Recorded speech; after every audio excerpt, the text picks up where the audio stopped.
tẹ̀lé Farouk ẹ̀fọ́ kà sẹ́yìn. ọlọ́ba òṣìṣì Farouk ìbálòjọ́bìnrin ni Farouk ìbájọ́bìnrin ni ìbánikọ́.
gbogbo ọmọ ẹgbẹ́ tó bá rí lórí red carpet yẹn fún ẹ̀mí ní owó 2 million. ó wájú sípíkà yẹn jẹ tó lọ lọ ẹ kú bẹ́ẹ̀. owó iyebíye la fi rà ẹ kúrò níbi sípíkà yẹn torí sọ fún ó lè bọ̀jẹ́.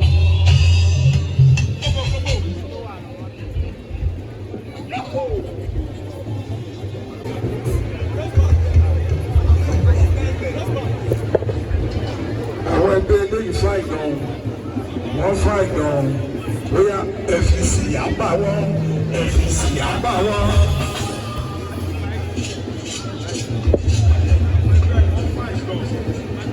ẹ̀yin big ladies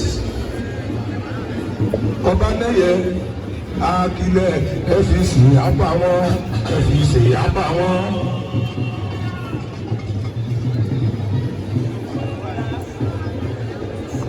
èyí Ọbanẹ́yẹ rọra ní àlọ́ sórí ìjókòó yín wọn ò gbọ́dọ̀ rí yín láàrin méjì 2 million ní ẹ̀rọra máa lọ sórí ìjókòó ẹ̀fìsì àbáwọn ẹ̀fìsì àbáwọn. ẹ̀fà ìgbọ̀n ni o ẹ̀fà ìgbọ̀n ni.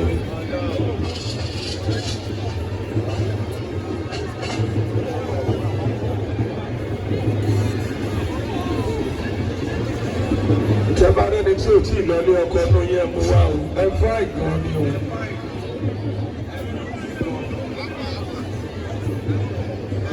wọ́n ti mú báàsì kan lẹ̀ o wọ́n ti mú kan lẹ̀ lu wọn o.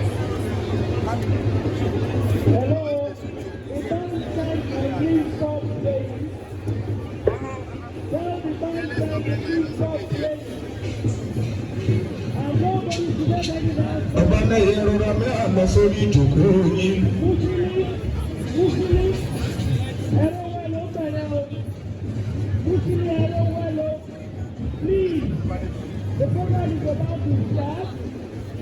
ọmọ òkú bá dẹjọ kú kálẹ̀.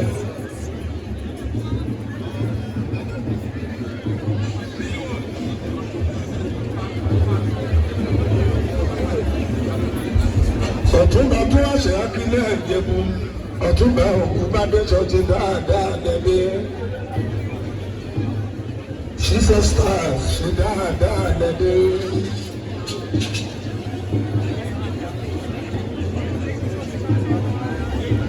Gómìnà là ń dúró dè lọ́wọ́lọ́wọ́. Ọmọ bá dá àpò Abíọ́dún ọmọ lọ́jọ́ bí òní.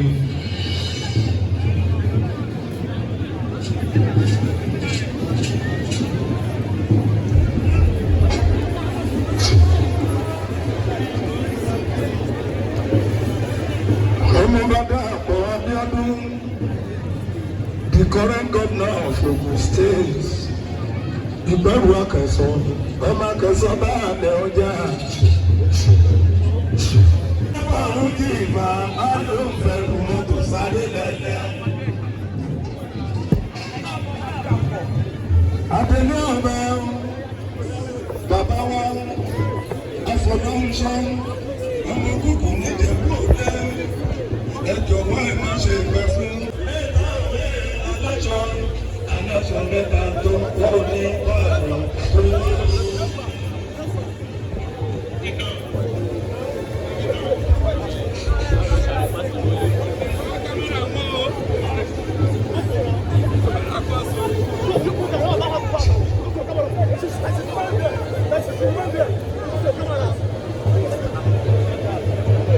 Hello?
We are not the members of the governor's team.